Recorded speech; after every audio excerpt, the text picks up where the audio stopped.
Alors, la première chose, c'est de commencer par identifier ces critères de mesure. Alors, si je prends par exemple l'accès au champ d'information sur cette nouvelle, au champ blanc ici.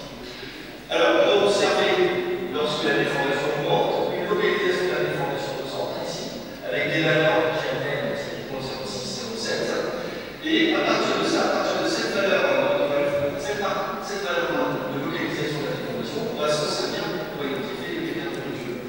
Donc, on fait simulation de cette traction ici, et avec cet essai, sans aucun artefact d'endommagement ou de quoi que ce soit, et en fait, on arrive à reproduire la localisation de la déformation avec une inclinaison des bandes qui correspond à ce qu'on a mesuré de façon fondamentale, et on décrit plutôt pas mal, ici, donc ça c'est l'évolution de la force de la centralisation avec son produit bien sûr, on décrit plutôt pas mal l'évolution, c'est beaucoup même finalement, pourquoi je fais un journée. Et donc, on va venir caler les différentes valeurs des paramètres des messages, identifier les 4 valeurs d'endommagement critique de la structure. Alors, ce que vous voyez, c'est qu'en fait, ils sont bien apparents entre eux, il n'y a pas de corrélation entre ces paramètres, parce qu'ils ne sont pas vraiment intervenir avec la même condition.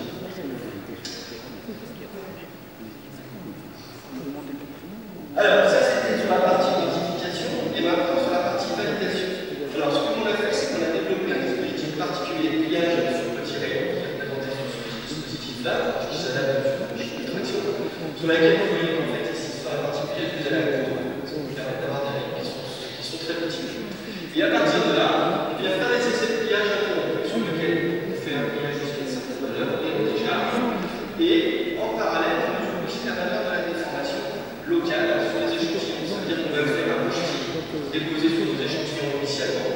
Alors, on ne peut pas avoir accès à la mesure en continu. Mais ce qu'on fait, c'est qu'à posteriori, on vient mesurer les champs de déformation après l'échantillon. Ici, j'ai accès à la déformation sur tous l'échantillon, etc., etc. Et ce que je vois, c'est qu'en fait, alors là, c'est sur le DP 980, pardon, on a fait ça, c'est qu'on commence à voir ici, une valeur de la force qui va chuter à partir de certaines valeurs de déplacement d'outils ici, qui correspond en gros à 6,8 7 mm de déplacement d'outils. Et à partir de ces valeurs-là, par observation microscopique électronique de village, on peut déterminer en fait qu'ici, on commence à avoir l'apparition de fissures de traction sur l'échantillon. Ça correspond vraiment à la